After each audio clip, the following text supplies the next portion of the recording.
in that game and able to kind of get the win at the end.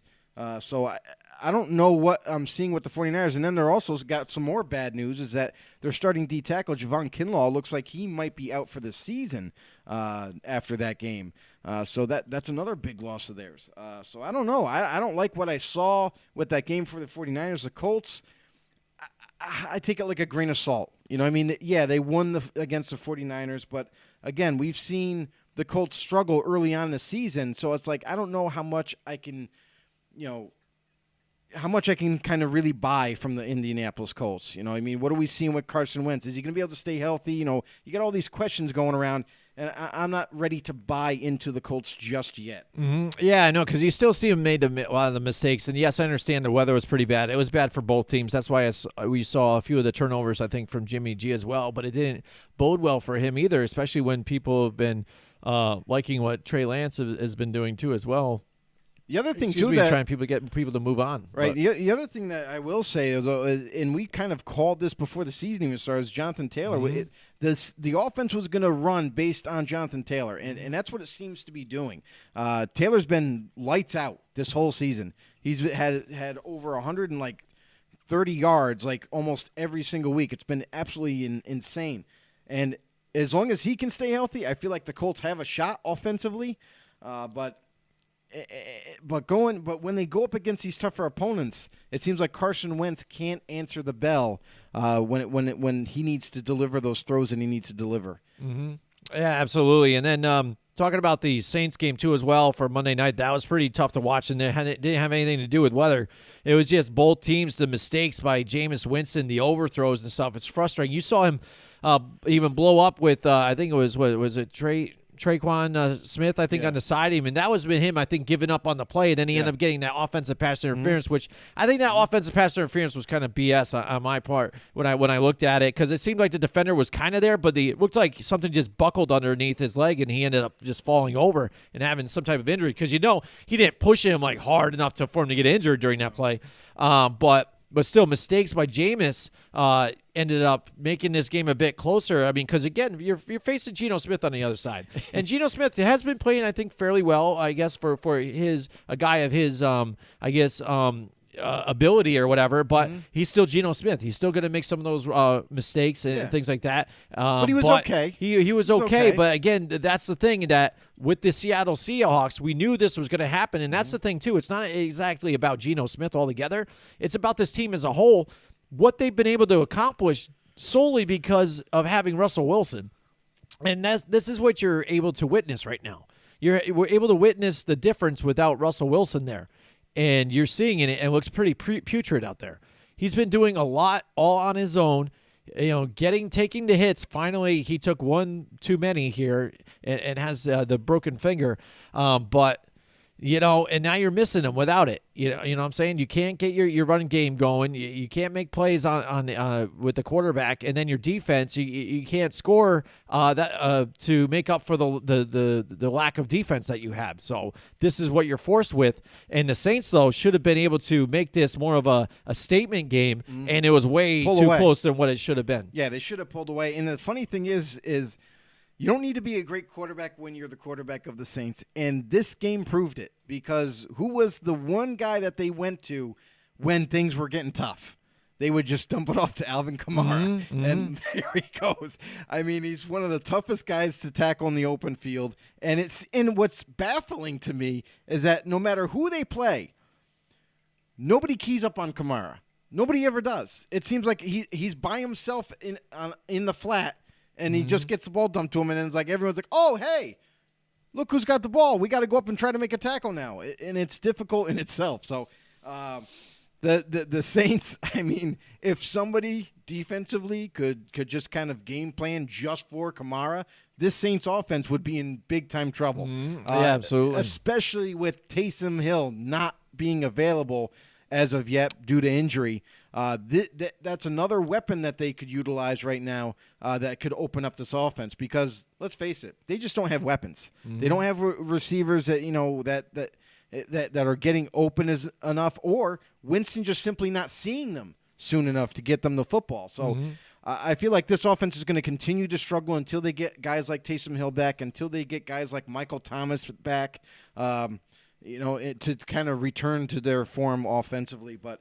it was a sloppy game to say the least, and the Saints ended up edging out Seattle in the end. Yeah, absolutely. And one thing, I actually watched the Manning cast this time for Monday Night Football. Oh, you got to watch that? Yeah, I decided to. Because I didn't get. What'd you think? I didn't try it.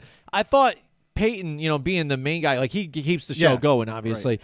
But I like his aspect because he's always looking, not only just to ask the other people, what do you think about this play, what's going on? He actually will explain things to you and tell you, he's like, this is what I'm seeing or this is what I'm doing and blah, blah, and that's what I'm recognizing, which I think it's nice for other people, especially that don't watch football a lot, to kind of get a better understanding and recognize different coverages and what possibly could happen. But some of the other guys, I liked it when he had Tom Brady on there, but Tom still acted like he didn't want to give anything up or what they, he don't want to give his mindset up. Why would I tell you what I think here? Yeah. What do I run here? What would Tampa do? No, I ain't going to tell you that. But I think it was a lot of fun having him on there, and I think it was very entertaining. Yeah. I think Eli's just doesn't know still what to do. Like he's got that personality, but No, he I does. think during that show, it's just he doesn't let it out even as much. I think on occasions he does. He's got his good one-liners, but he was even Peyton was even asking Eli about something, and Eli was just watching a game, and he's like, yeah. And just really blew off his question altogether. And Peyton's like, you're leaving me hanging, bro. It's like, okay.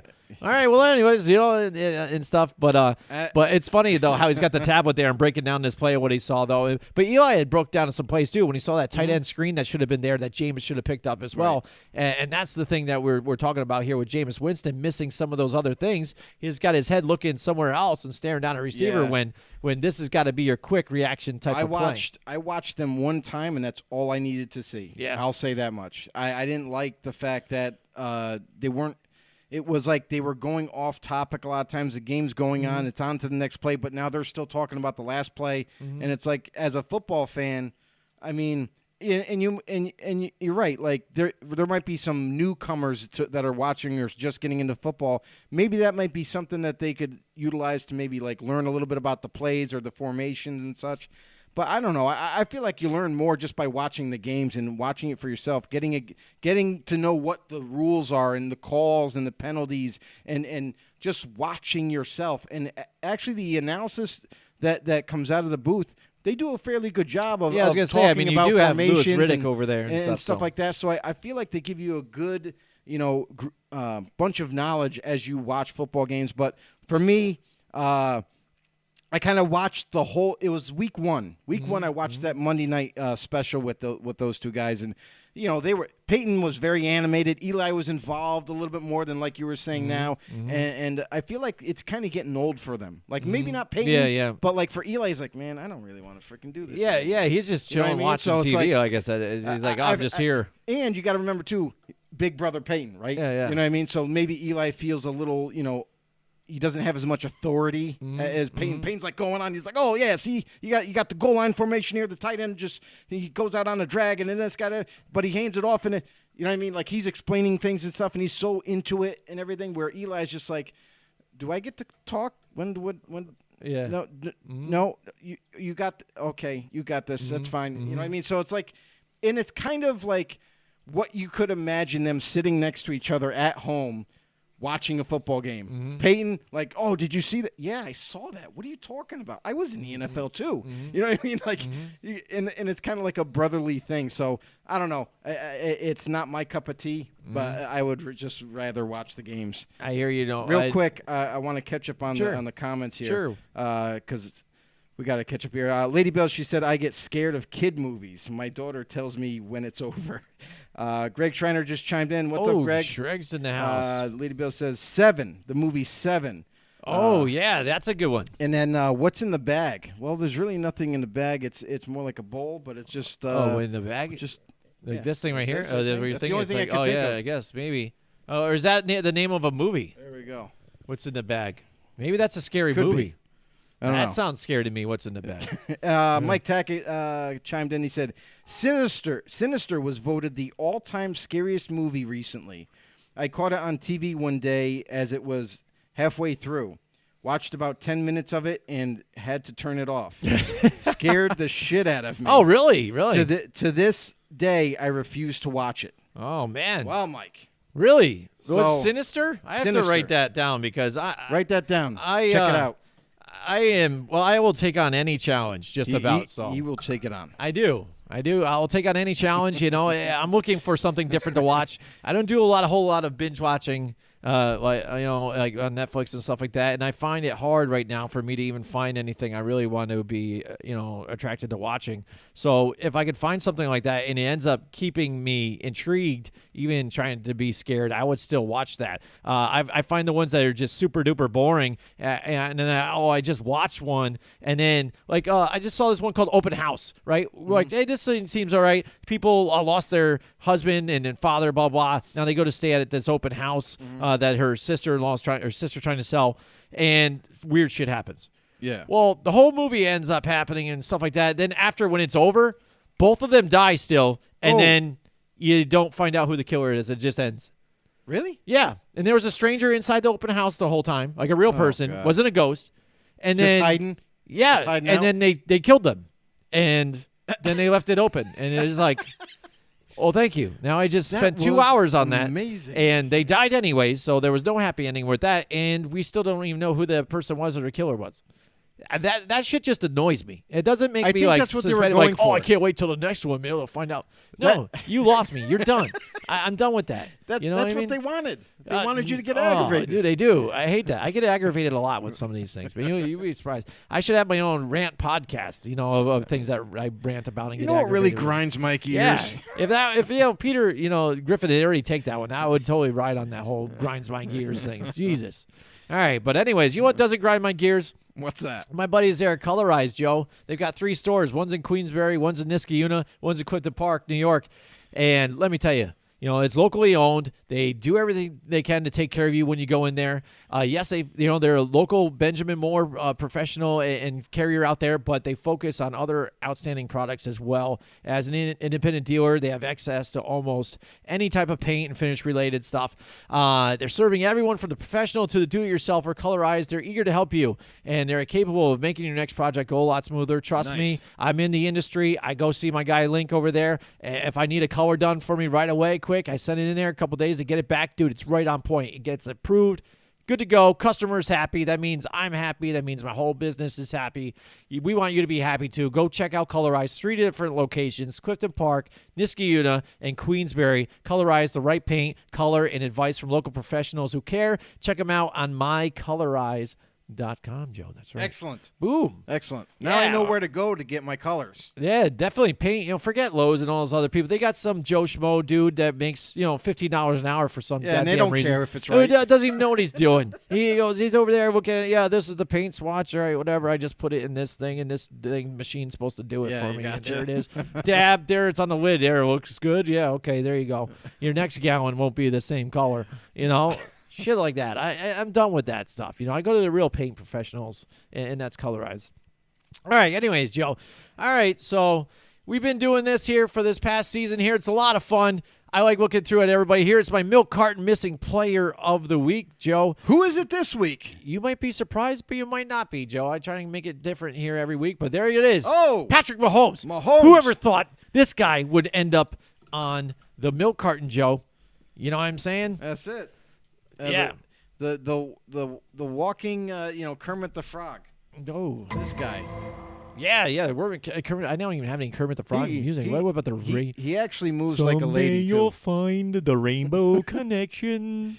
But yeah, honestly, and this has kind of been, through the circles of the NFL, there's been a lot of reporters, there's been a lot of media coverage on this about Mahomes, kind of like what's going on with him. What happened to him? It's all his fault. Blah blah blah. Well, you know what? He's kind of in the same realm of Sam Darnold in terms of his receivers not holding on to the ball too.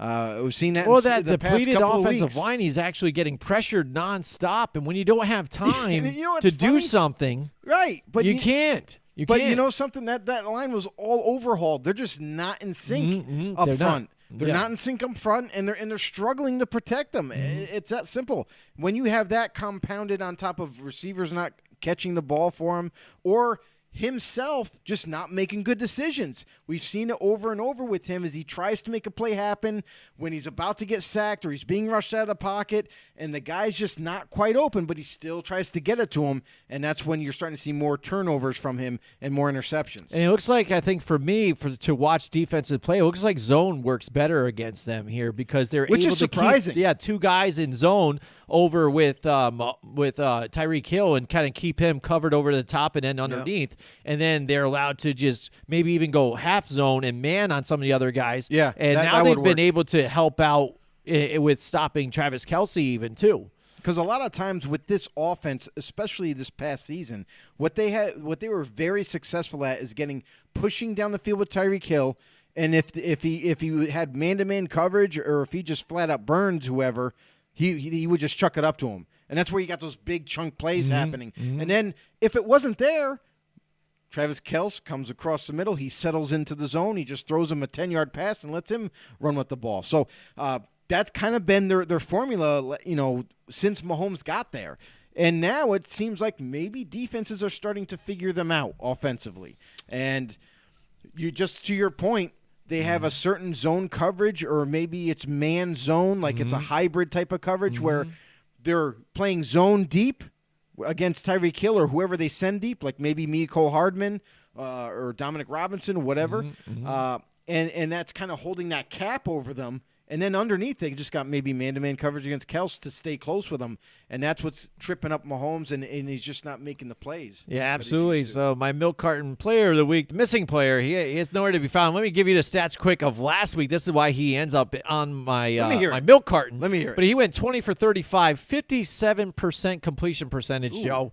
0 touchdowns and 1 INT and 2 fumbles. Lost, and his rating overall was a 62.3. Ouch. Probably his lowest in his career, Joe. I mean, that's got to be pretty bad. Rough. And he's had an interception a game, except for week 1. I don't think he had one. But besides that, he's had one. Wow. And some multiple. He's leading the league in interceptions, tied with Zach Wilson right now. Like 9, I think. Something like nine. Yeah, absolutely. Yeah, I think that's right, 9. So that's crazy. Right there, and that's the thing that people want to say this philosophy about how good a quarterback is.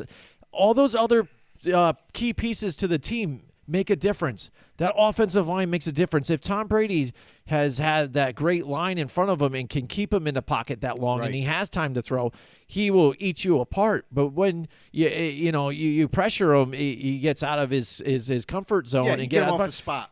Yeah, no shit. Like that happens with any type of quarterback. Most of them.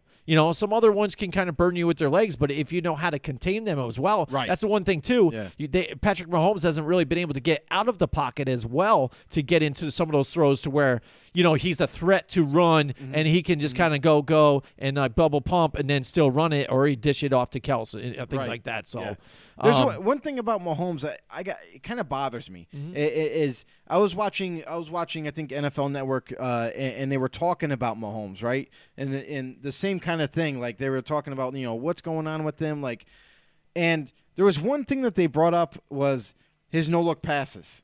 They're like, look at another no-look pass, and it's not a no-look pass. Are y'all fucking serious right now? I feel this. I feel that right now. Are you all fucking serious right now? Because honestly, when you watch him, listen, his helmet is one way, but if you look at his eyes are still looking at the receiver. Like I'm looking, my head's faced Jim right now, but my eyes are looking right at the camera. That's the same thing that Mahomes is doing. It's not a real no look. It's just not. You can't throw a football without looking. Well, yeah, you can easily glance like this and not move your helmet. Like I can do this and look over. Exactly. I mean, in your line of vision is like this, but you can still do it. Matthew Stafford did it, a few weeks ago, I think, and again, that wasn't brought up at all. I mean, come on. Yeah, so was Mike Tackett says Mike Milk Carton feature isn't just one player. It's the entire New York Jets defense giving up 54 with a rookie team at quarterback the helm. At the helm. Oh, yeah, absolutely. That is a real big just pile of shit right there. The New York Jets. To be fair, it's Robert Saleh's first year.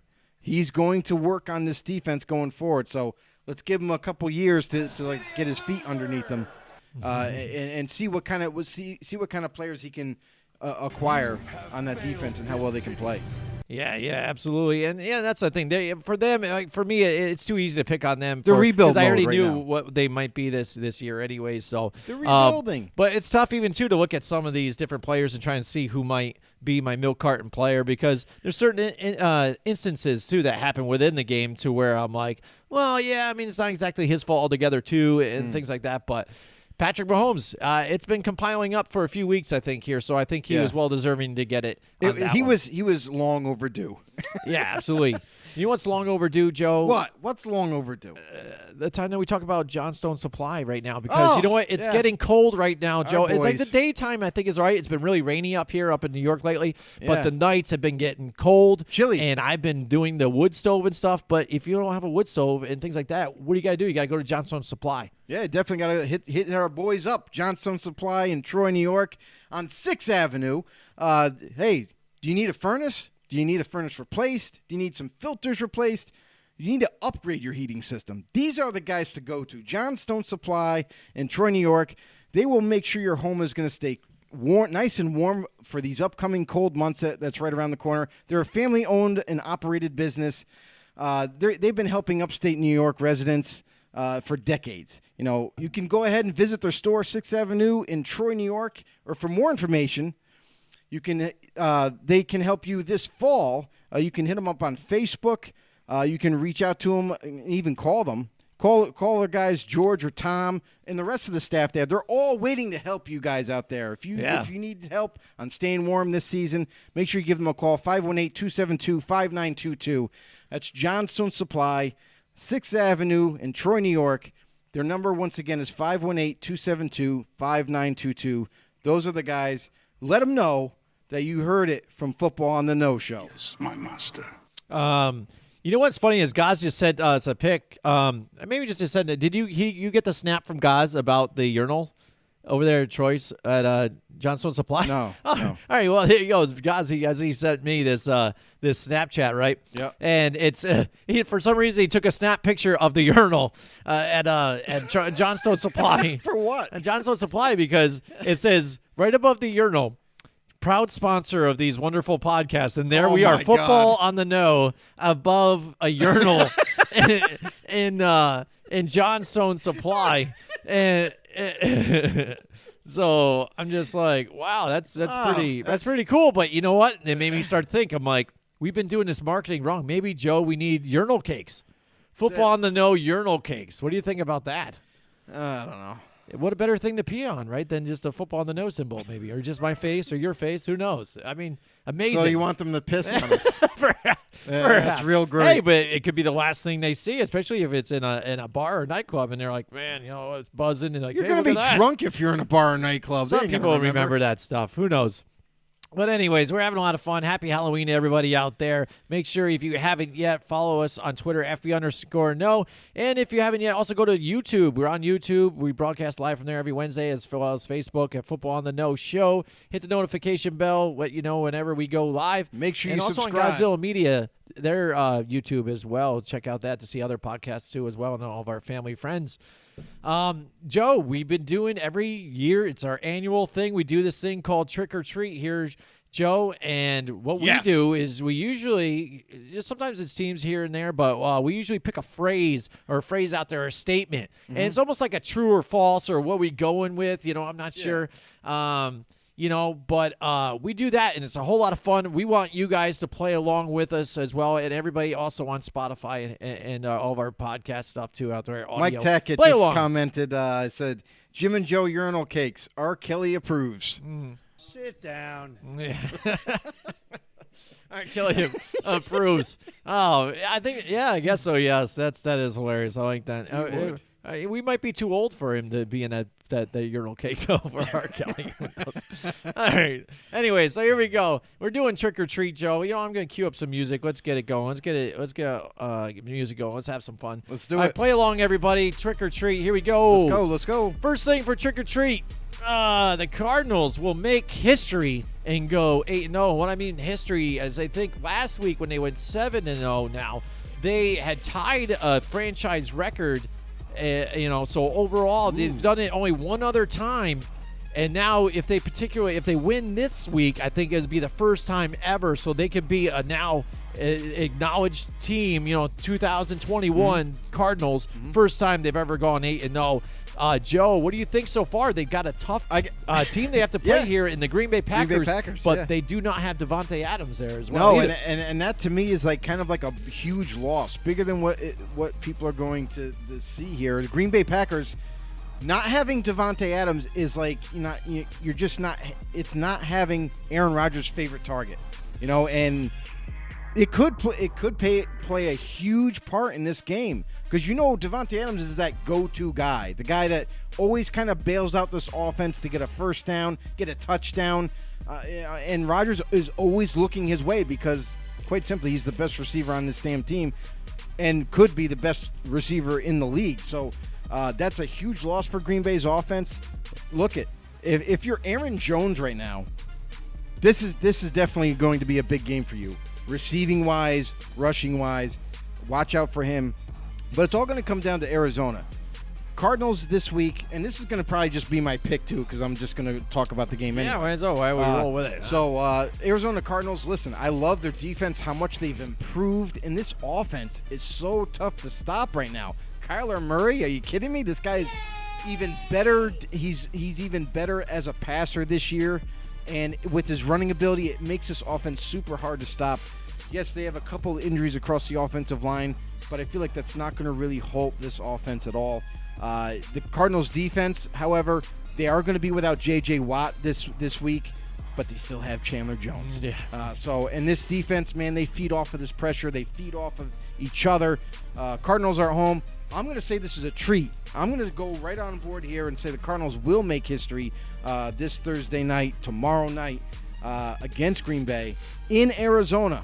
It's not in Green Bay. If it was in Green Bay, it might be a little bit different story. But I think Arizona gets the edge here. There you go. So he says it's a treat for him. They are going 8-0, and I like that as well too. As that might as well be my pick as well. And it's like the way you set that up too. It's almost like I can hear The Rock saying this. They're like, if they're going to smell what the Cardinals are cooking. That's right. What the Cardinals are cooking. I like it. And but yeah, they're going in there, going to take it home, go 8-0, make some history. Here we go. Next one now for Trick or Treat. Deshaun Watson will be traded by November 2nd, 4 p.m. That's the trade deadline next week. Man, we hear all the noise coming. We're hearing names getting thrown out there too, and blah blah. And there could be a deal. I love this too. There could be a deal done by this time. Blah blah. There could be a deal, this and this, and then throwing out other teams, and they're like, oh, I never said anything like that at all. Well, but there you go. Deshaun Watson's still out there. We're not really hearing a whole lot, even out of Houston's camp at all. I think they're just sitting tight. I'm sure they're picking up the phone and listening to something. Oh, they definitely have. But you're not hearing anything about the scandal or the trial or the hush-hush punishment that he could get, because there isn't one yet. So what the hell is going on with this whole thing? Not a lot of information. That's pretty much the whole deal going forward. Is Roger Goodell and the NFL, they've done their own investigation into this whole situation, but they themselves have said they don't have enough information to even give him a suspension or anything. So, and because of that, they don't have the right to put him on the commissioner's exempt list. Mm-hmm. So that's why he's still out there. He's still available to play, but he's involved with this whole court case, and he refuses to practice or even play for the Houston Texans. So it looks like a trade is imminent. However, coming up for this trade deadline, it's tough because out of all the reports, the Panthers have officially declared themselves out of the race. That was speculation. We know we've heard about the Eagles being speculated about pursuing him, but I feel like that's not going to amount to anything. I feel like there's only one team. That's right. Only one team that is giving legitimate interest, and that's the Miami Dolphins. The Miami Dolphins look like they're the closest to the discussions for Deshaun Watson. It looks like they have made a big-time offer. You could speculate that it's 3 first-round picks and 3 third-round picks, and after that, we don't know if there's going to be a player involved or not. But it seems like if it was to happen, it would be a blockbuster and humongous deal for Deshaun Watson. However, being that November 2nd is right around the corner. On Tuesday, 4 p.m. Eastern is the deadline. I'm going to say until this court case is resolved, I'm not so sure a trade will happen. I feel like, and this court case doesn't look like it's going to be resolved by Tuesday. Because of that, I don't see it happening, and look forward into the offseason for him to be dealt when they have more clarification. So for me, I'm going to say that's a little bit of a trick for me. Boom. Yeah. I mean, it's I haven't believed any of it since this whole thing anyways, too. No matter what they say about somebody, they're interested. This guy might be interested. This might. Yeah, I think this thing's going to blow all the way over until the end of the season. And I think when teams are all fall into line and where positioning they are with draft space and things like that, and then we're getting more information, like you said, as it seems with this court case, I think that's when the dominoes will fall, and I think and things will fall into place and a better perspective on things. But as far as Miami, that's really the only team we've heard some other ones here and there, but that's what Those we've been teams are consistent that whole time. And it's kind of funny that they've given up on Tua so fast, even though they just, picked him early with one of those picks that they had, when they were compiling picks. And it seemed like he was going to be their future, seeing as much as they moved on from Ryan Fitzpatrick, which he played well for them the previous year, and they were comfortable with that veteran leaving and say, now this is Tua's team. Right. But then always having that lingering thing out there like, but they're still going to get Deshaun Watson. And, You know what I mean? So it's kind of messed up altogether. But I think he would make an impact on this team and help them out, definitely. But I still think they still have some other things to work out. So I don't think that it's like a game changer for the Dolphins that turn things around for them. It's definitely going to be an improvement from the quarterback that they have right now. But I think it would be a mistake in the sense of, since they drafted Tua and they invested that draft pick on him, you got to see what he can develop to be. You know what I mean? Like right now, it seems like they're giving up on him after 1 year, way too soon. And because of that, now you got Tua thinking to himself like, hey, what the hell? Like, listen, and so that doesn't put a whole lot of confidence in me. That doesn't make me feel good. And why should I work my tail off like I have been to be the best I can be for this franchise? If you're just going to like bench me, because right now we heard reports out of Houston, if this was going to happen with Miami, and believe me and you, Deshaun Watson has the say, the end-all be-all say here. He has a no-trade clause in his contract, so it's up to him what team he goes to. And right now, Miami's at the top of his list. That's the most interest he has in. And it sounds like they're the only team right now that they're talking to.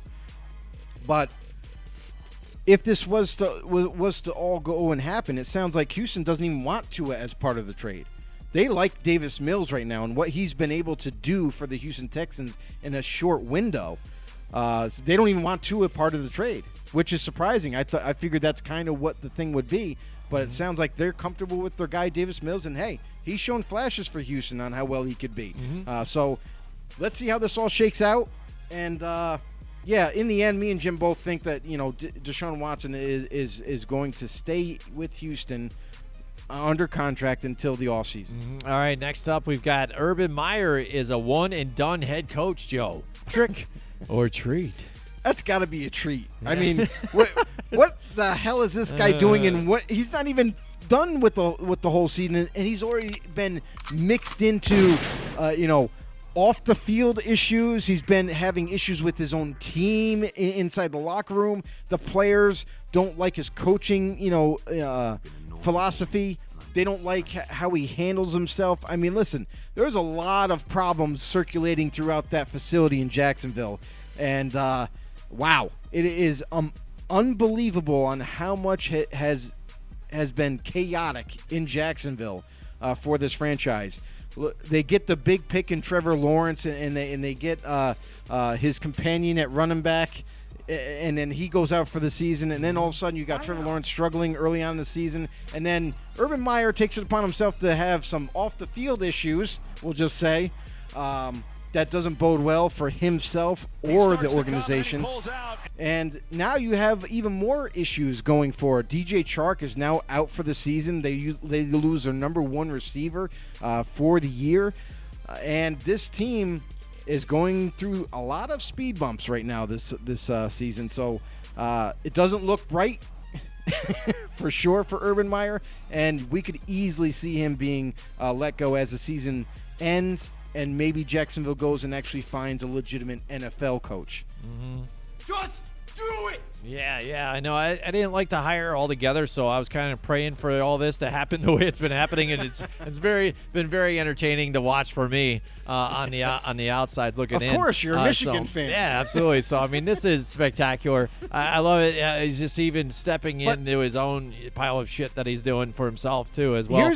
Here's the thing that kind of confused me on the hiring is that Urban Meyer left the game of college because of his health issues as a head coach, of the stress level and the blood pressure and all that. Mm-hmm. And now he's willing to come to the NFL, which is like times 10, in the NFL. So I don't know how much longer he's going to last health-wise or with the situations that he's going through. But, yeah, it can't be very long. It's got to be by the end of the year. Well, it seems like stuff that was going on in college is still carrying on now, like during the NFL season now. It seems like he's not getting over that whole thing, and that's a problem that I think that a lot of people had with college football and the things that go on with, getting players, getting hookers for players and things like that, and all this other stuff that's been going on, nonsense with some of these colleges and teams. Now you're seeing like this guy is a head coach for this stuff, and these circumstances at the bar that happened and things, and then you look back at his past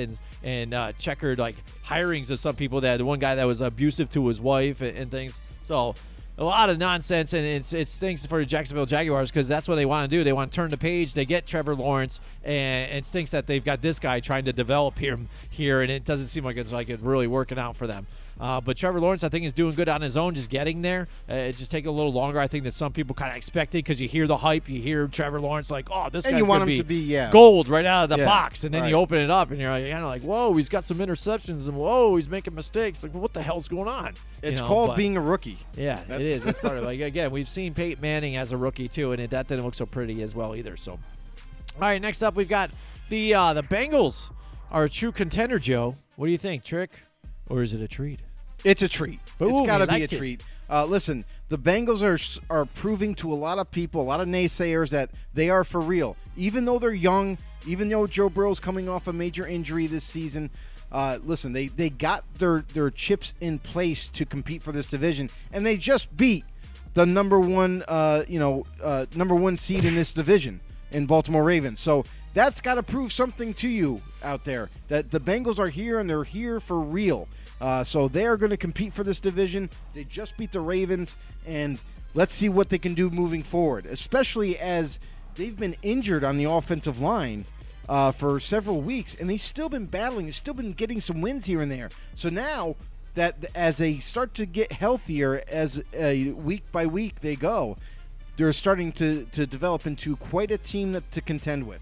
All right, next up now we've got the Cowboys are the best team in football, Joe. What do you think? Is that a trick or is that a treat? I think that's a little bit of a trick. I mean, here's the thing: is we're halfway through the season, and don't get me wrong, the Cowboys, I don't think they're they're just a slouch of a team. They're a really good team right now.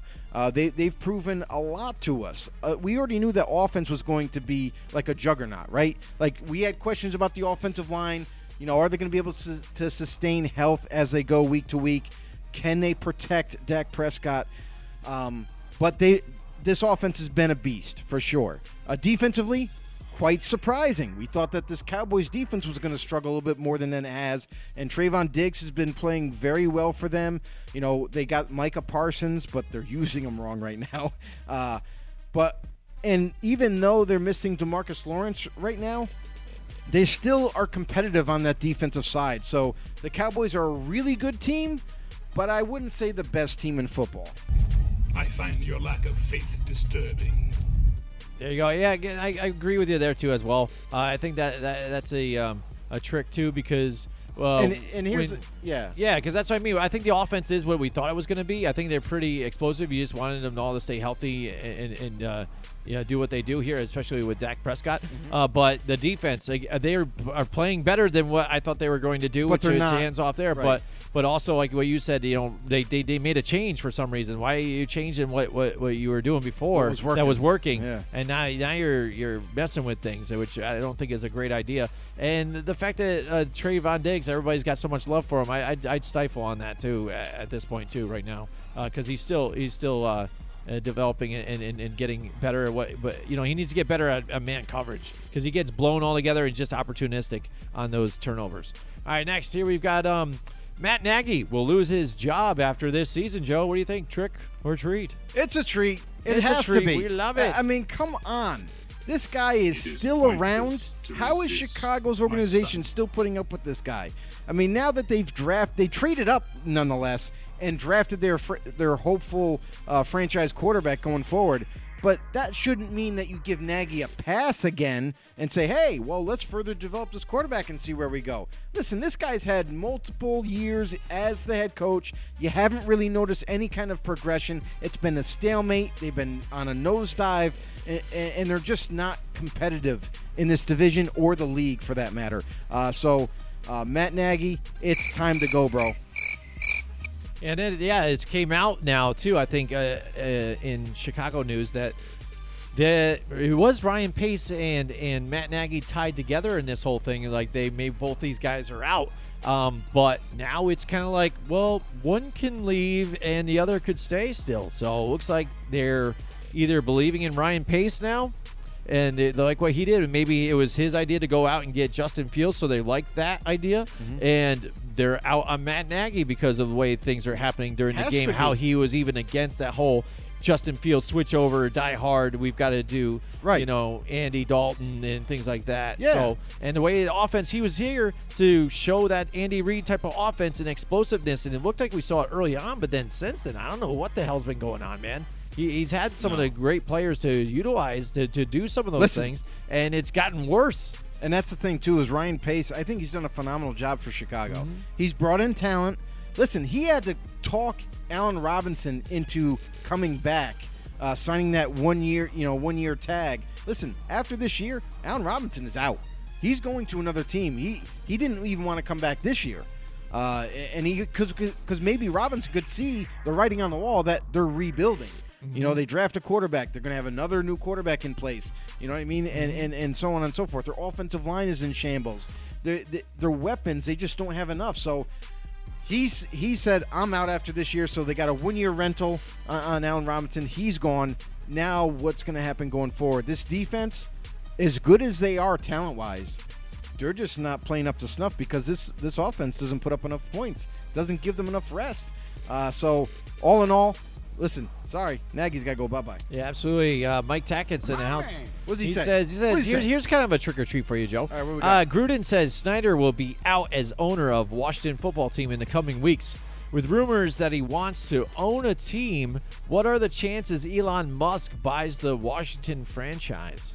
That would be amazing. First of all. Second of all, that scenario with Dan Snyder has already started to happen. As of right now, it sounds like Snyder is passing off the team. Get this. You're going to love this one, Mike. To his wife, Tanya Snyder.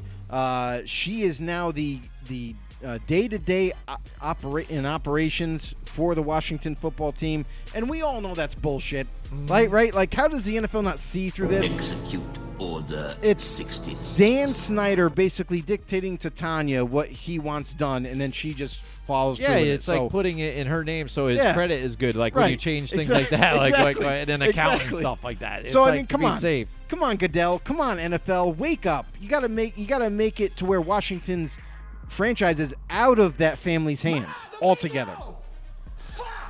That's what I'm saying, Will. Yeah, absolutely. Yeah, I know. And Elon Musk, why not? You don't have to exactly know football to own a team. No, you don't. And he's got the money for it. Why not? And if I like decisions he makes all together as, very smart guy. Smart guy. Exactly. He's getting the space, industry going to as well. So right. I think why not? I But think here's they the need thing- something like this. but It's here's one the- of those new type of tech owners too that everybody's been talking about. New money, not so much the good old boys. But here's the thing with Elon Musk is, if he did take over the ownership of Washington, I feel like this organization would get better and not be so stagnant. Because Dan Snyder, he's kind of like Jerry Jones, but he's just really bad at being an owner. Like he wants his hands in everything and wants to take certain guys or sign certain players, but it never works out because why? He's not a football mind, but he likes to be involved. Whereas Elon Musk, I feel like he would do the research. He would research on certain coaches that are good, bright minds, and so forth, and hire the right guys and let them do their job, rather than have his hands in the middle of it all.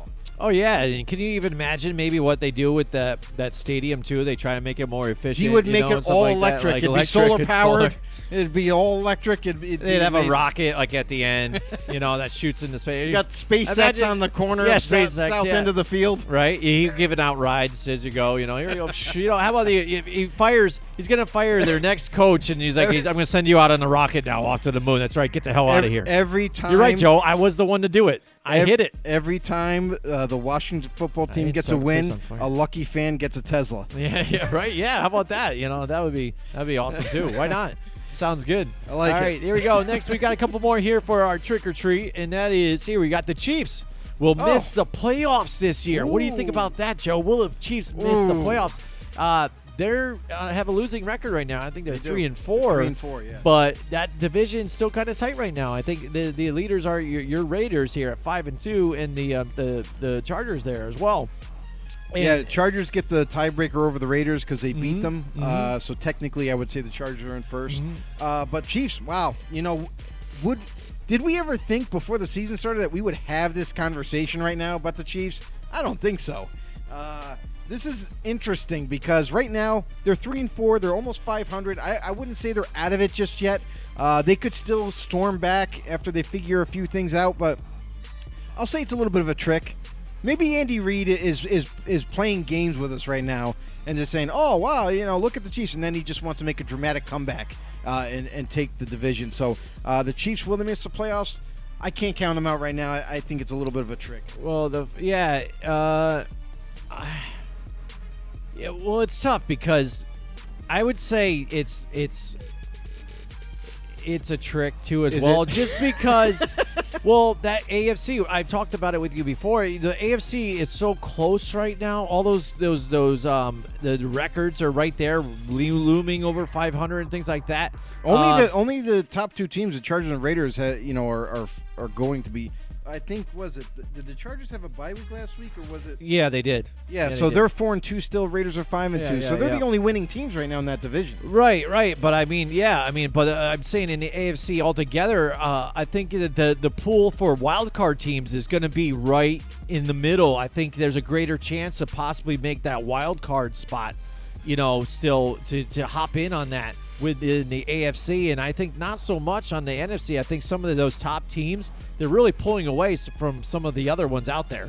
Like you're not getting another wild card team out of the NFC East. You might out of the South. Depends on records. And I don't think you're getting. Maybe you're getting two teams out of the West. Because you got the Cardinals and the Rams there. But I Yeah. think the 49ers and the Seahawks are dead in the water, Yep. like we kind of thought before the season. Mhm. But then, other than that, you've got still the Bears and the Lions at the end of the North Division. So I think that the NFC is going to be pretty hard for these other teams to bounce back and jump in. So I think the definitely. AFC, it's so muddied right there. I think they still have a legit chance. And thinking about it, again, in the Chiefs, we talked about this the past couple of seasons, and it just popped in my head again. The fact that we've seen this team really come out of games lethargic and kind of have that offensive firepower to get back into the game and be able to score at will. We've seen them kind of get stopped for like a half or so, but then be able to do something and in get like back one into quarter, it, right? they light it like, up. yeah, they start getting, and they're not able to do that this season So far. and that's why you're kind of seeing that they don't have that extra gear because they can't muster it up. So and- far, and I mean, dig it out of because there. to be honest, they're becoming one-dimensional. Right. And part of it is them doing it themselves. We noticed them this year more than any other year. They're not even using the running back at all. Like, even if Clyde Edwards-Helaire was still there, he never got the ball hardly at all. He got like 5 touches all game. It's like, wait a second. Right. This is not the offense we are used to. They used to mix it up every once in a while, but predominantly a passing team, but they would mix it up a little bit with that running game. Now we're not seeing that. I don't know if that's a combination of them falling behind early and now they feel like they got to catch up quickly, or if it's just their offensive philosophies have changed this year. I don't know what it is, but it's not working out. All right, here, lastly now we've got, for Trick or Treat, Trey Lance will be the starter when he's healthy for the 49ers, Joe. What do you think? I mean, come on. I mean, we've seen Jimmy G long enough. We've seen what he can do. Listen, predominantly a game manager. He worked well with them, and that was what they had left. You know, when they made that trade to get Jimmy G, and they're like, okay, we can win with him. And they did. They did a fairly good job. However, he just can't stay healthy, you know. And even this year, he's been banged up. He's missed some time. He just recently came back last week and didn't play that well.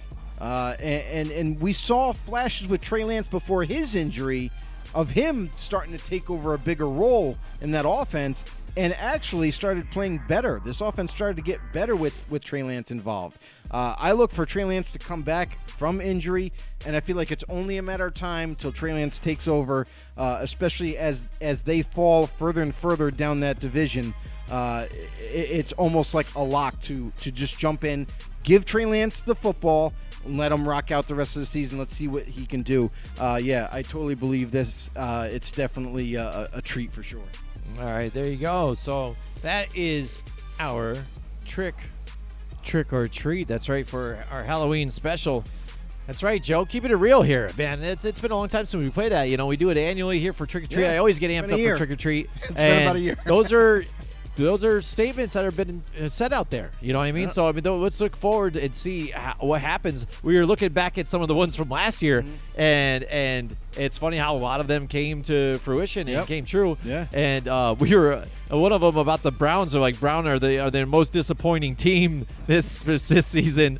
And then I look back at this season, I'm like, oh, that might be a good one to use this year even too. But they've got a bunch of different issues. Again, injuries. Like, you want to look at injuries. I mean, we were thinking about having just the injuries scroll amongst the screen for all teams this season just to see how many there were. I mean, you can keep it going to a laundry list. Yeah. How many teams are just riddled with injuries and things like that. And that's a big problem. And that's part of why some of these records are the way they are, Joe. And that's why we've said – when I was talking about the Cowboys, why they're, I think, in first place too and doing well.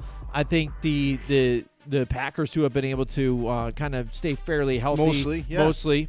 And and just key players have been able to go down, but now Devontae Adams down, and that's a big problem now for them. And that's where we're seeing that they'll probably lose this week. And that's the thing too, is you good teams, the really good teams, no matter what happens to them, they always try to find a way to win, right?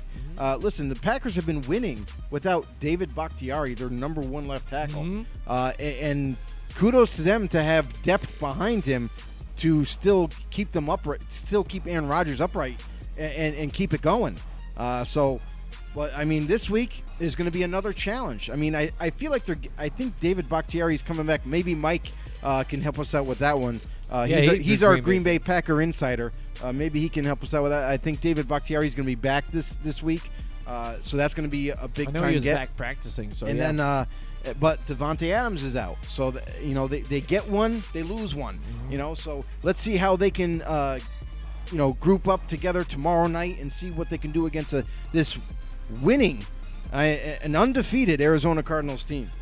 Yeah, absolutely. So right now I'm going to take time to thank our sponsors out there, everybody out there, Johnstone Supply and Colorize and Buck Environmental Solutions out there too. Do you know Buck Environmental Solutions, they are up for another award for being best local business again too in their local area down near Monticello again. So they could win back-to-back possibly this year. So everybody out there start voting for them again. Congratulations. Nothing but the best here for Football in the Know. That's it. When you talk about nothing but the best. We only deal with the best sponsors out there, just absolutely. So you all know. Absolutely. When you talk about the best, you're talking about Mohawk Honda. That's right. Freeman's Bridge Road. And right now, take advantage of the KBB ICO. Now, what the hell is a KBB ICO? Yes, Jim, what the hell is that? Jim, what the hell is that? The Kelly Blue Book instant cash offer, Joe. That means when you go in there and you want to trade in your vehicle, they will cut you a check right there and pay you right on the spot. Really? Right there. So it's evaluated. This is about how much it's worth. Wow. We'll give you top dollar for it, whatever KBB Kelly Blue Book says. Boom, we'll give you that offer. Boom, there it is. Here you go. Walk away. Or you can just trade it in on a vehicle too. There's plenty of pre-owns out there on the lot. There's acres and acres of why would you go anywhere else? Cars out there. Yeah, absolutely. Certified pre-owned Hondas, pre-loved Hondas. They're not used cars. They're pre-loved and pre-owned, Joe. That's right, baby. And they take care of you there. They go out of their way to please you. They treat you like family. You got to go in and say hi to Greg Johnson out there, the assistant manager. And also Jake Hot Sauce Doyle. Hot Sauce. There we go. I don't know this guy, but I got to go down there and meet him because I got to say, how the hell did you get this Hot Sauce? I just want to go down there and just say Hot Sauce and see if he answers. Yo, Hot Sauce. Yo, and then you guys say, yo, VIP man. And when you say VIP man, you're talking about Lewis Morales out there. And you got other, Cam McKenna out there too, helping you out, all their sales professionals. Do whatever it takes to help you out there, get you not even the car that you think you could afford, but the car that you deserve to, that you're going to drive out of there and love this thing. And even afterwards, you need oil changes, blah, blah, blah. They'll let you know, and then just bring it back to them, and they'll take care of you, man. Absolutely. It's going to be a wonderful experience, not a hassle for you. So check them out there, Freeman's Ridge Road. Excellent. In Scotia Glenville, Mohawk Honda, where they go out of their way to please you, Joe. Absolutely. Yes, Mohawk yes. Honda. All right. So now it's the picks competition. I know Mike here we go. Tackett's super excited about the picks competition. Yeah, he's all about it. He's getting all involved in this one. He's all about it. And it's still tough. You're still kicking the shit out of me right here. We got I wouldn't say still that. right there. It's there. But it's 77-32, 72-37 on the opposite side here. But Wow. There's a lot Hold of up. games left over here. We I got know, some there's breaking news. I got to hit the Breaking breaking news. news signs here. We Mike go. Gotta get it. Tackett Mike with the Tackett. breaking news. Our on the sidelines reporter has just talked to us and told us in our headsets that breaking news from Adam Schefter, the Cardinals defensive end J.J. Watt will undergo what is now likely to be season-ending shoulder surgery. Sources tell ESPN. No date set yet for surgery. Watt hurt his shoulder in the second quarter Sunday and still managed to play the rest of the game like a boss because he is a soldier with that injury. Wow. We heard that he was definitely going to be out for this Thursday night, tomorrow night. But wow, this is big-time news. Now that it looks like they're going to be missing him for the rest of the year, and he was having a pretty good season, too, with the Cardinals. Yeah, that guy can't catch a break, can he? It's just he gets so many injuries. I mean, think about it. We already know, like, he's older now. It seems to be happening every single season for him. It's not really a surprise. It would have been a surprise if he stayed healthy all year. But yeah, I guess, it was just kind of, let's see how long he can last, and now bad news for the Cardinals, good news for opponents. But there you have it. And he was just saying too, he was just getting into the motion of things too, getting used to everything, the system and everything, and it stinks to see that happen. But that's right. It's the week's week 8 picks competition right now, Joe. We already did Thursday night's game, which that should be a really exciting game. That's going to be an awesome game to watch. That's going to be a good one because lately they've been kind of stinkers. It quite honestly could be a shootout. I mean, I know the Cardinals' defense is lighting it up right now, and they're playing really well. Great, consummate football with the offense, and collectively just playing balls out. But Green Bay's not a slouch. Green Bay is a legitimate team that is just not going to give away a win. Mm-hmm. Yeah, absolutely. So let's get right into Sunday's games here. We've got the Carolina Panthers at the Atlanta Falcons. Now, all of a sudden, this game looks a lot closer than it probably would have been a few weeks ago. Right. Atlanta, in a close game there against the Miami Dolphins, barely sheds it out there with the last remaining seconds to kick the field goal to take the victory there in a hard-fought game. Yep. They're sitting there in 3-3, and now the Carolina Panthers now, they've lost 3 straight, and now they're at 3-4, and they had benched Sam Darnold. can't really get anything going here on offense, despite, again, Chuba Hubbard's been running fairly well. He's been getting almost 100 yards, I think, a game just about. I mean, they've been able to get that going, but something seems out of sync again, I think, with this team. The receivers, I think they seem kind of disinterested a little bit, but the drops are there. So, I mean, what's going on? You know, they just can't get in sync and get it going here. And now you're facing an Atlanta Falcons team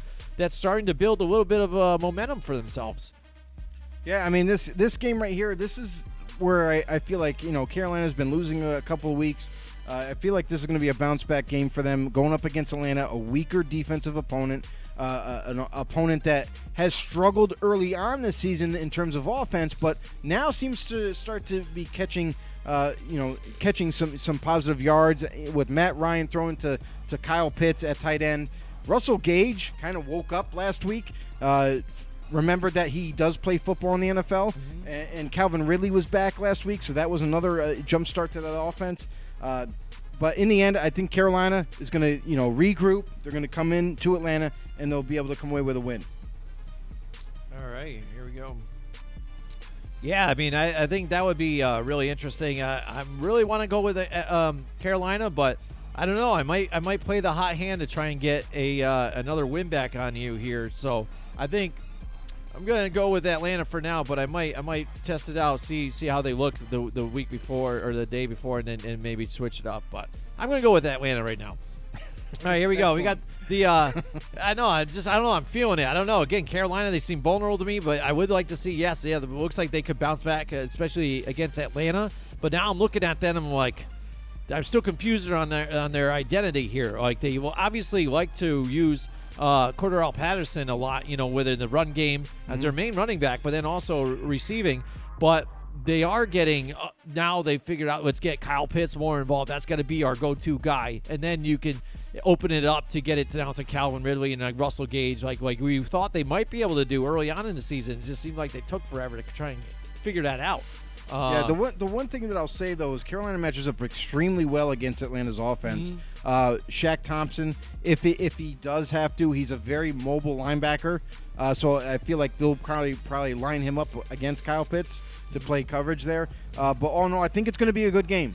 But who knows? Comes out with the win at the end. All right. Next, we've got the Miami Dolphins at the Buffalo Bills, and I think again, when we first started off the season, you would think that this would have been a cool match. This would have been a good, nice marquee matchup here between divisional rivals. Yeah. But with the dismay that the Miami Dolphins have kind of been in, and now also the headlines that they're still looking into Deshaun Watson and Tua not looking spectacular, it seems like.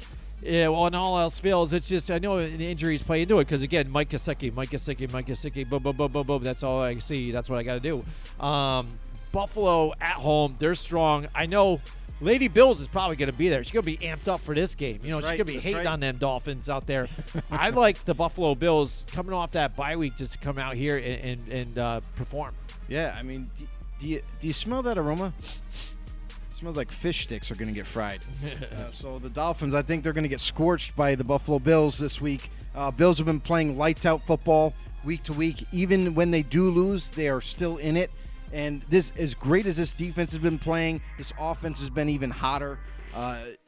And against a division rival, why not? Why not unload on these guys? Miami Dolphins coming to town to Buffalo. I don't have too much confidence in Miami anymore. I've seen way too many problems versus solutions. Listen, for the past couple of weeks, they haven't had their full scope of receivers available to them, and it's shown. Jalen Waddle, the rookie, has been lighting it up this past week because he's the only guy that they can throw to, besides Mike Gesicki. But coming into this week, maybe they get another weapon back in Devontae Parker. Maybe that can help them out a little bit, but not enough. I got the Bills. All right, next up we've got the San Francisco 49ers and the Chicago Another Bears. Great game. Oh, man. I'm glad these ones are early on, and maybe they saved some of these better ones for the late games and stuff. But the Chicago Bears, again, getting shellacked. You've got the San Francisco 49ers that played tough kind of against the sloppy, actually, football against the Colts. Excuse me. And really, I think the Colts could have really took it to them even more in that game. Oh, they could have. Because they were in scoring position so many times, too. And they could have really did a number on them. But Man, this is a tough one. I might go with Chicago because they're even at home. They play better there, and I think San Francisco might be just trying to find themselves still. I might ride with Chicago, but I don't know. What do you think? 49ers, listen, I think their defense has struggled despite having kind of the same players back this season. DeMeco Ryans as their D coordinator is showing that he's not as good as Robert Saleh at all in the way he calls defense. Offensively, like we said before, Jimmy G is just the game manager, the guy who's just kind of keeping the seat warm, waiting for Trey Lance to get healthy. And until that happens, I don't think this offense for the 49ers is going to have very much firepower.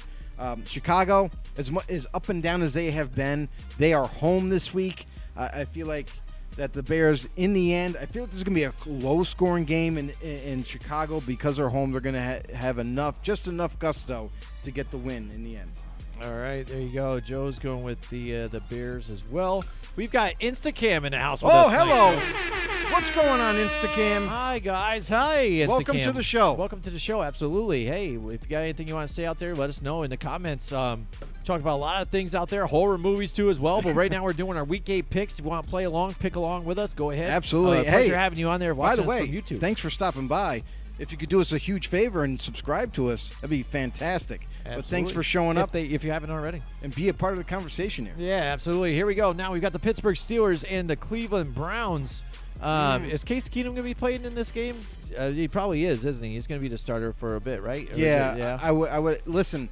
So Baker Mayfield, he had a press conference past couple of days. I forgot whether it was yesterday or today. But a reporter asked him, like, could you play this week? He said, absolutely. That was his answer. Yep. Okay, you can play, but are you going to play? You know what I mean? So I think if you're Cleveland, you got to be smart with this injury that he has and maybe rest him again. Definitely. Listen, with the way Case Keenum played as the starter, did a remarkable job. It made all the throws that he needed to make. They were able to run the football like normal, even though they didn't have Kareem Hunt or Nick Chubb. Nick Chubb does return this week, so they'll at least have him. And the Cleveland's defense has been mostly down this season, despite having all their players pretty healthy for the most part. They haven't been as dominant as you would hope they would be as a Browns fan. And Pittsburgh, week to week, we don't know what to expect from this team. Offensively, they've kind of been spitting and sputtering with Big Ben at the helm, and it's been all the pressure has been on the Steelers' defense, to sustain, to keep them in the game type of deal. So, this is a tough one with the Browns being home, with even with Case Keenum being there. I think Nick Chubb is a big addition back to this football team. I'm going to go with Cleveland just because they're home. Because both these teams, you don't know what to expect. I'm going Cleveland at home with this one. Yeah, I see you checking your phone now. I forgot Mike Tackett had already put in his picks now. You got Mike Tackett's picks in there that you're checking out? Thursday night he has the Cardinals, not his Packers. Thursday night. He has the Falcons at home taking the win. Okay. Against Miami, right? Yeah. No, Carolina. Or Carolina. Yeah. He's got the Bills winning, of course. He has the Bears winning at home. He's with us and on that one. And he has the Browns winning. The Browns winning against Pittsburgh. Again, and when you take a look at that last game, I know everybody wants to say, Case Keenum played great. I don't think it's altogether that. I mean, I think he played efficient football. And I think it was that's great. Already better than Baker. But it was good having Jarvis Landry back though too. You know what I mean? Having him back there for like half the game. No, he was in there most of the game. He was getting catches injured, in the end. He left. Yeah, he got injured. He left. But then he came back. But basically, if you looked at the amount of running that they did, they just ran the ball most of the time because they didn't have to throw it. That's their offense. Well, exactly. But I'm just saying it to say that he's played spectacular. He did all this other stuff. He handed the ball off. The running game was working, so they just stayed with that. And then when they needed to he throw, did not he made force them. turnovers. But when he was getting when it was pass plays, he was getting pressured, and he almost had a couple of bad turnovers. It was pretty close that it could have been game could have went opposite end on him real quick. But again, pulled out a win. I think it might be enough to take out the Steelers though too, just because like you and I have discussed now. Take a look at this perspective. We might take a look back at the draft. How we look at it after 3 years, people get drafted here. I think we might look at this Najee Harris draft pick like what the people are looking at the Saquon Barkley pick for the New York Giants. You had some offensive linemen there. You would have thought that maybe that the Steelers would have went offensive line for this, and they go running back. And you're kind of like, some people, analysts are like, oh, this is an amazing freaking pick. Oh, my goodness, this is great. This is going to help everything. It's going to solve everything. But Joe and I are kind of like, yeah, that's good. But what it's the a hell? great pick for that selection. But you really needed to help offensive line, because now look what you're suffering with right now. Ben is getting rushed, and he's not that old, stand tall, big Ben anymore. He's old, crippled Ben, to where he's making dumb mistakes again and not very mobile at all. He just stands there and takes hits. It's tough for them, and I think Cleveland, they have enough getting Nick Chubb back as well. I think this is definitely good for them. I'm going to go with the Cleveland Browns as well with this one. The other thing I worry about Big Ben in this one is the pass rush for Cleveland, like their defensive ends. Listen, Jadeveon Clowney actually has a couple of sacks this year, unlike last year having 0. And you team him up with Myles Garrett on the opposite end. They're going to wreak some havoc against this Steelers offense. And I got to note, too, that one play where Greedy Williams made a great play here in the corner position, too, where I forget who the receiver was at that point. I think it was Chase Claypool. No, they're playing Chase Claypool now, but I think it was like last game that they played. The guy had pretty much a catch. He just had to get his other foot down, and he kind of stuck with him. Sutton? Yeah, Cortland Sutton, I think it was, and he wasn't able to get his foot back in, and he drove him out of bounds still, was able to save that play, because that would have been a big chunk play and get that ball moving forward, and that would have been big for the Broncos to come back and get back into that game, but made a big play there in the corner position for them. All right, the Philadelphia Eagles now and the Detroit Lions.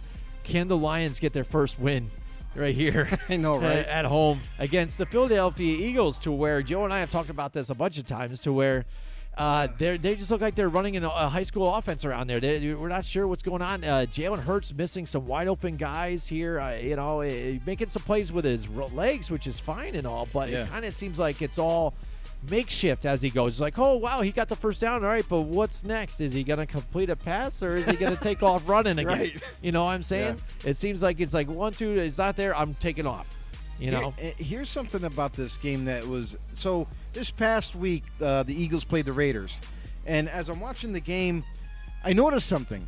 I really don't like this coaching staff for the Eagles. I wasn't a fan of Nick Sirianni's hire when he did get hired before the season, and I'm still not a fan of him and his coaching staff, because what I noticed is that the defensive coordinator for the Eagles, he plays this 2 deep safety zone coverage that doesn't really work, and he keeps it the same throughout the whole game. There's not a whole lot of adjustments being made, and offenses just pick it apart.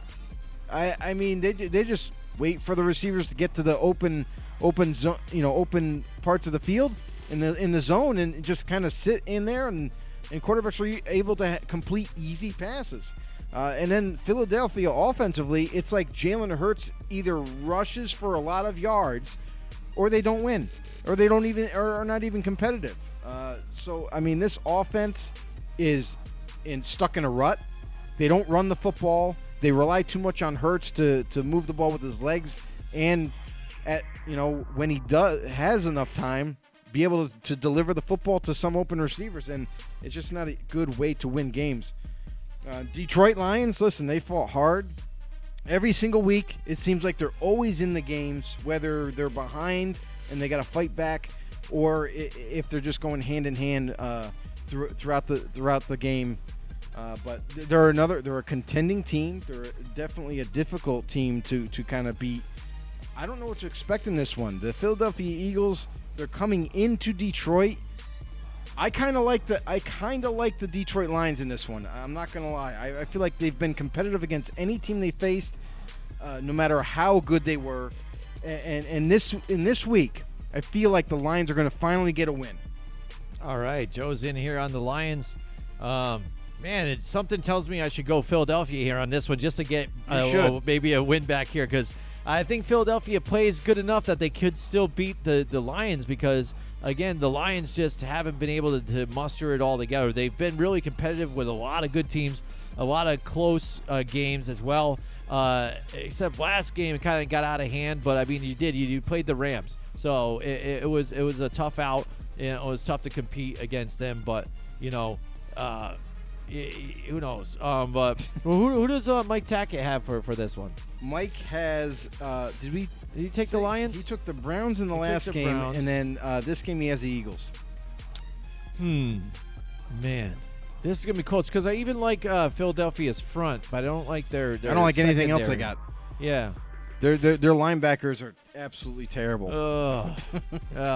I'm gonna go with Philadelphia for now, just to be different. Why not? What the hell? I'm in a hole now, so you know what? I'm already planning on drinking at the end of the year, so we'll see what happens. Maybe I can bounce back. Well, this is one of those muddy weeks. I could be really freaking bad or whatever. I'll help you get back into this. Well, who knows? Let's give the people what they want here. All right, Tennessee Titans now and the Indianapolis Colts. Joe, Tennessee, they're high right now. They're rocking and rolling. And last week, you would thought too, like when we said, maybe for this game to get it going, they needed to control the clock and get it going with Derrick Henry again. That's their whole, scheme or whatever. Yep. But it was a little different than that. I don't think they really needed a whole lot of Derrick Henry out there, and they did it in the passing game. They were able to actually get it done through the passing game, and Ryan Tannehill not making a whole lot of mistakes.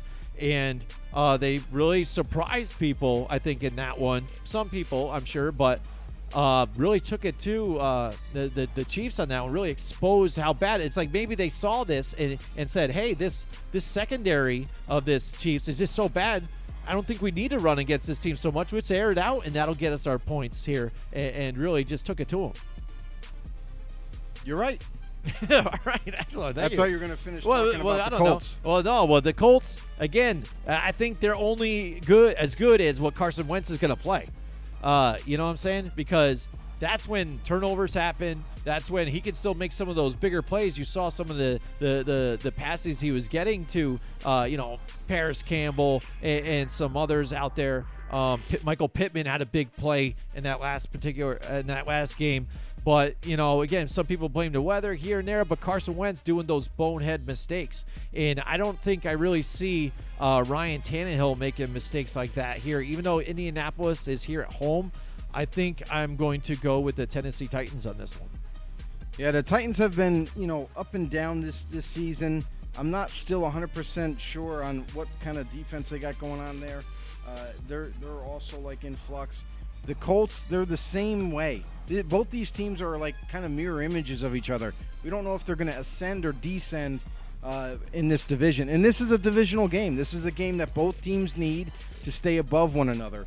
I don't like what I see in the Colts. I feel like if the Tennessee Titans defense can plan to try to stop Jonathan Taylor, then that's the game. I feel like that's going to be the deciding factor. The Colts are going to have a hell of a time trying to stop Derrick Henry and this Tennessee offense. I'm going to go Tennessee. All right, here we go. And Mike goes Titans as well. Mike goes Titans as well. All right, Cincinnati Bengals and the New York Jets.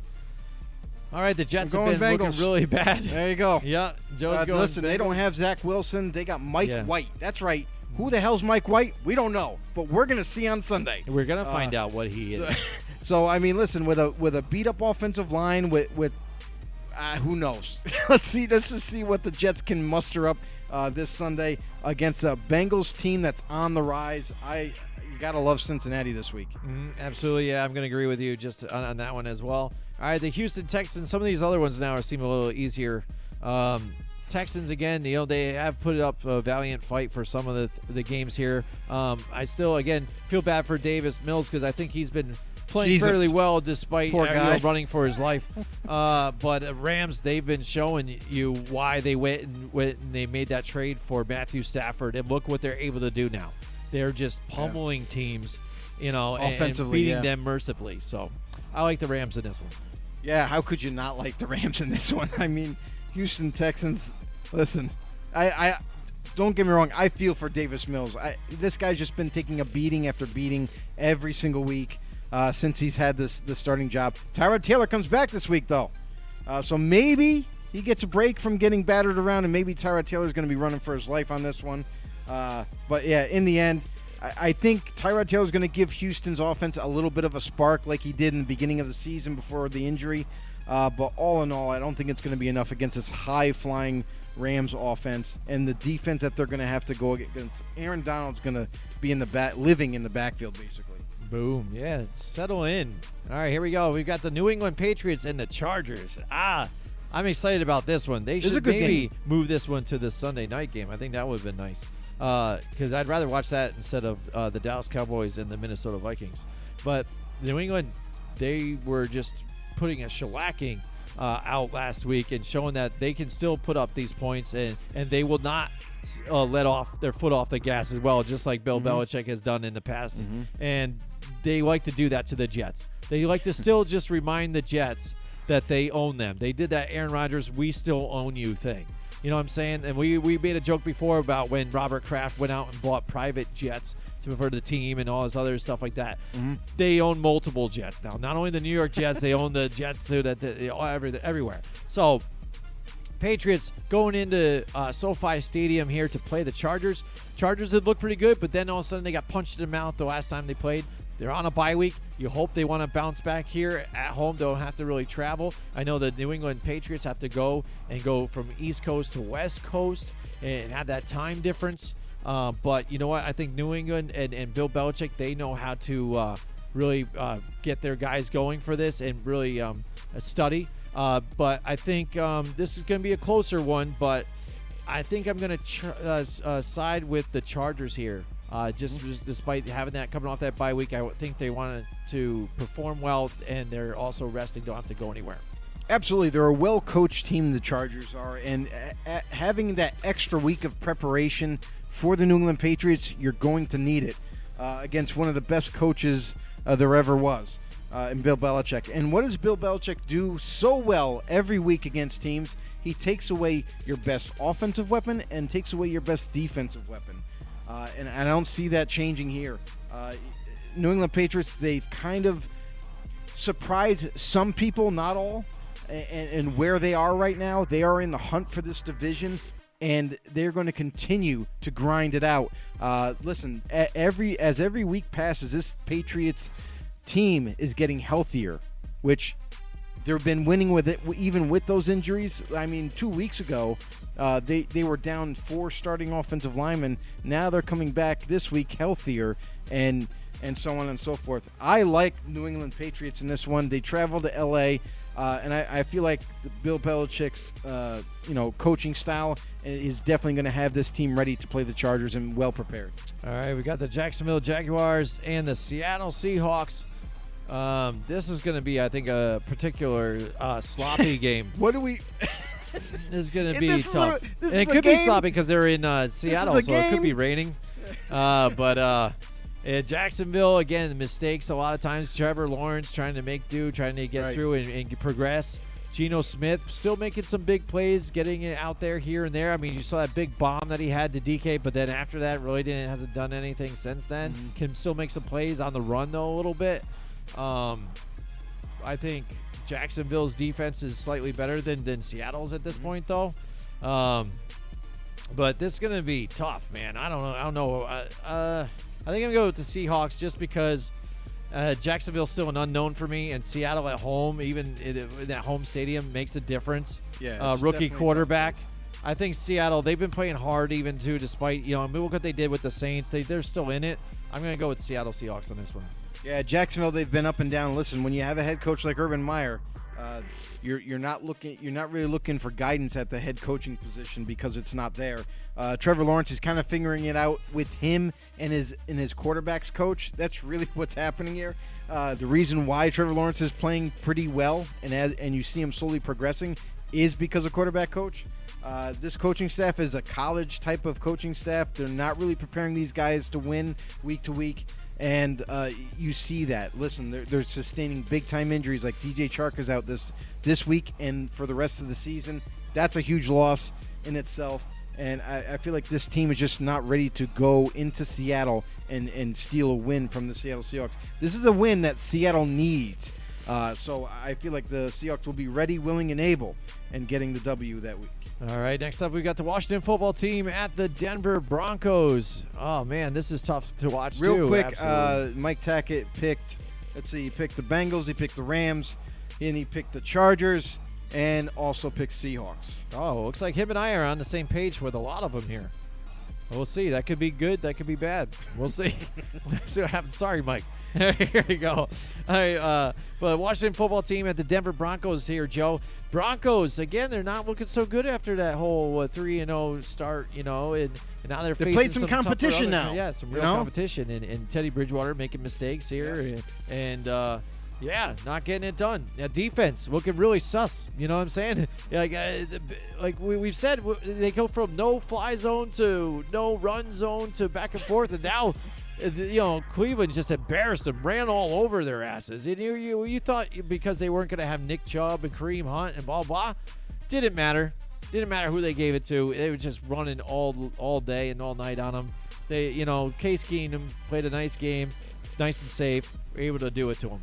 Now Washington football team seems like they're getting legs underneath them, Joe. I mean, that defensive pass rush is starting to get there a little bit. And Taylor Heineke, despite some mistakes here and there, they were in that Green Bay game. They kept holding that. I tell you what, if they didn't fail on going it for fourth down every time when they're in that red zone, it's even a different game. I mean, I know you want to go with analytics, and I hate people that just stay strict with analytics, because for me, you're losing sight of what you're watching on the field. If you're looking at a thing and looking at a math sheet and saying, well, the odds are doing this or this and this.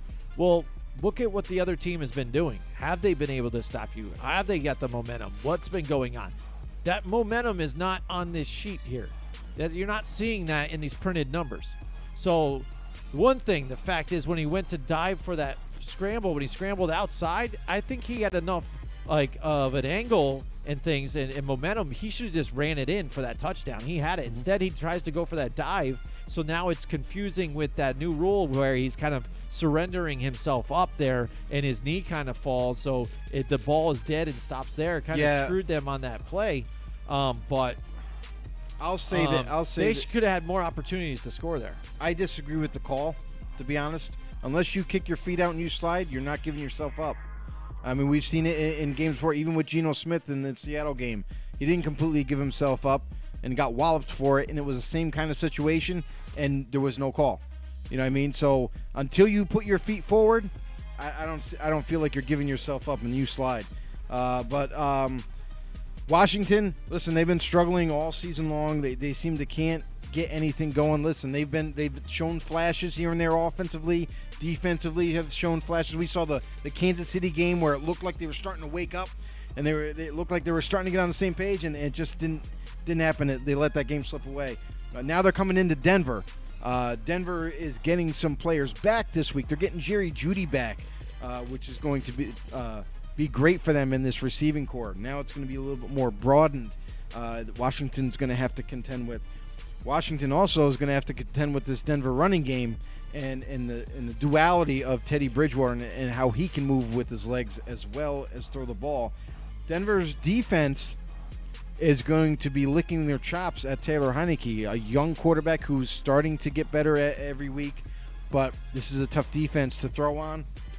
I feel like the running game isn't up to the standard that it needs to be to run on Washington's run game, to run on Denver.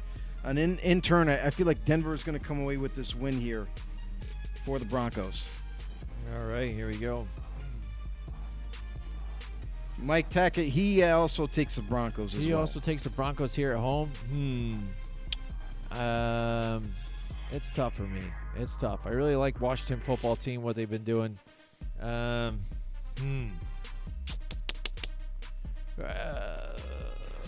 not? I'll go with the Broncos. Sure, why not? They're at home. Let's do it. All right, here we go. I really don't like Washington football team. I really hate picking them, so whatever. We'll just roll with it. All right, Tampa Bay Buccaneers, New Orleans Saints.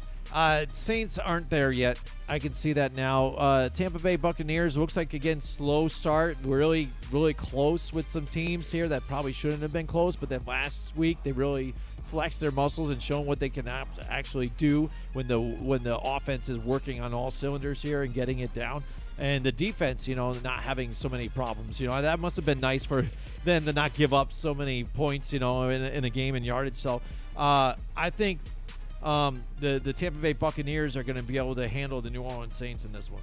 Yeah, the Buccaneers, and listen, last week they were riddled with injuries on the defensive side of the ball. No Richard Sherman.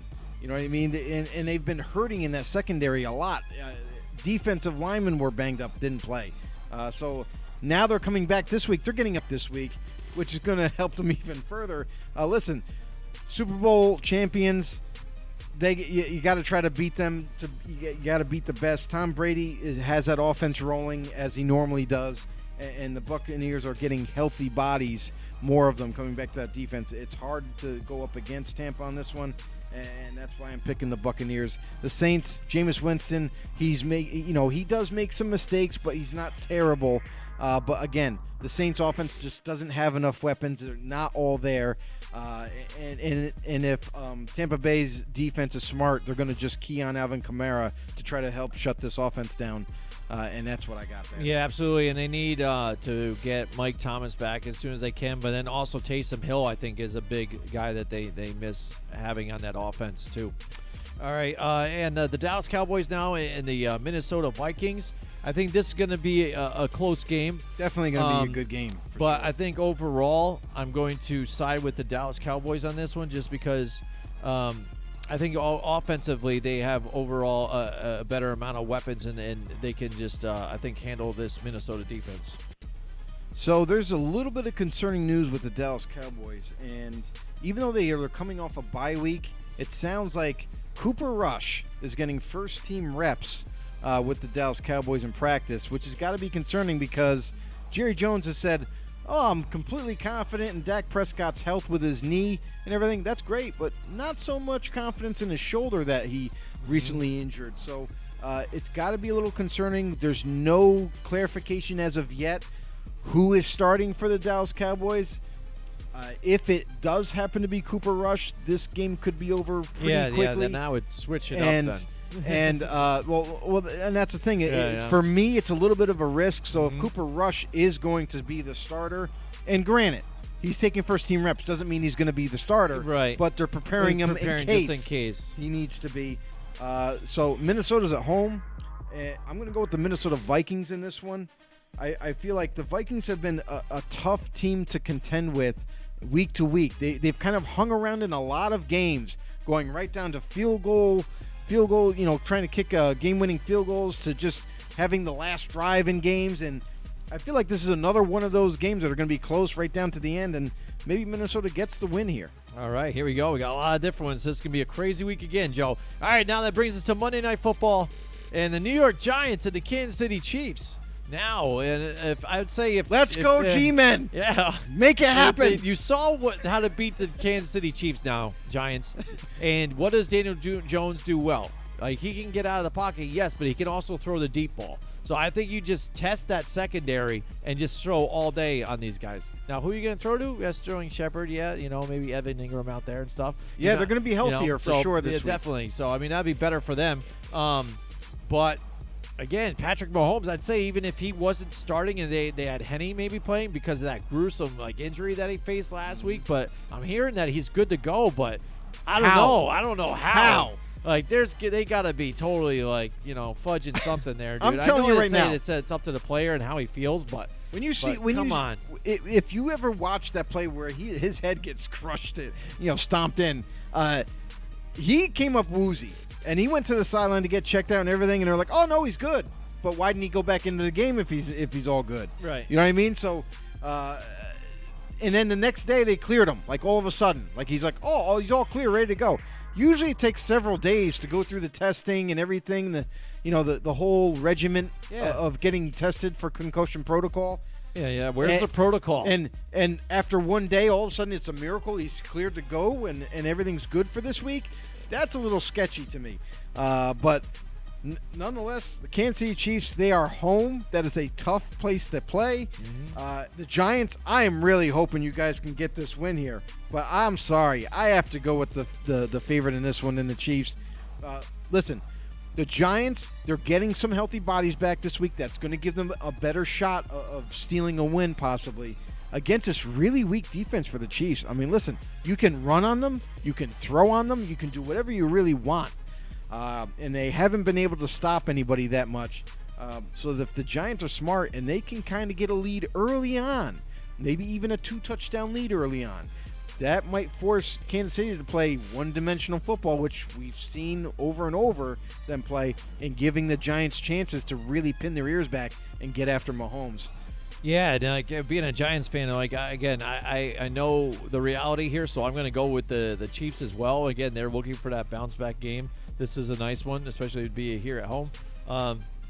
Excuse me, but the Giants, if they happen to pull out a win here, I'm excited and happy as a fan. And nobody's going to really blame me for picking the Kansas City Chiefs on this one. So I'm going to go Kansas City Chiefs as well and go Giants. And speaking of the Giants, next weekend.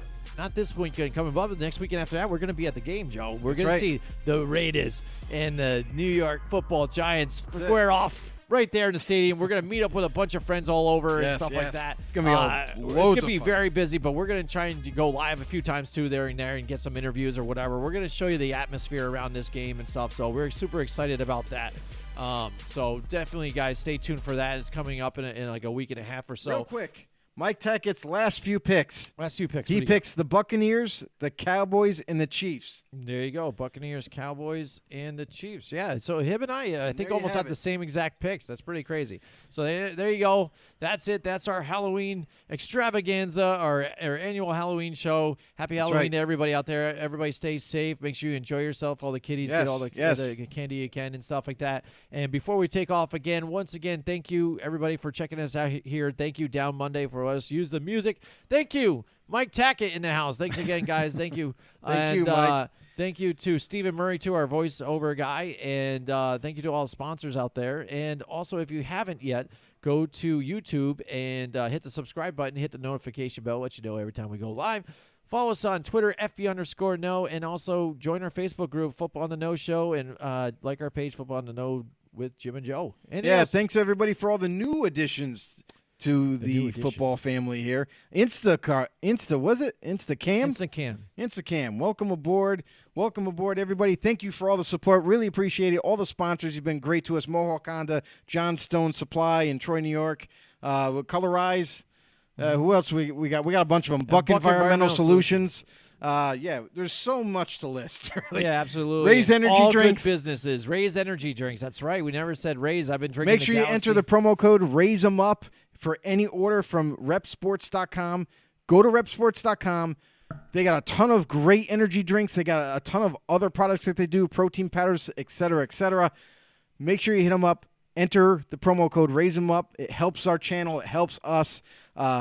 On any order, you save 15% off. They also got some promos going right now. They got a Halloween-themed Raise energy drink right now. I think it's called Frankensour. Yeah, go ahead and check that out. You can get 4 cans for free. That's right. All you got to do is pay shipping. $10 shipping, you get 4 cans of Frankensour. You just got to make sure to enter that promo code, Raise 'em Up. Thanks, everybody, for the support. Really appreciate you guys. We'll see you next week. Bye. Join us next week from 8 till 10 Wednesday night for more Football on the No with Jim and Joe.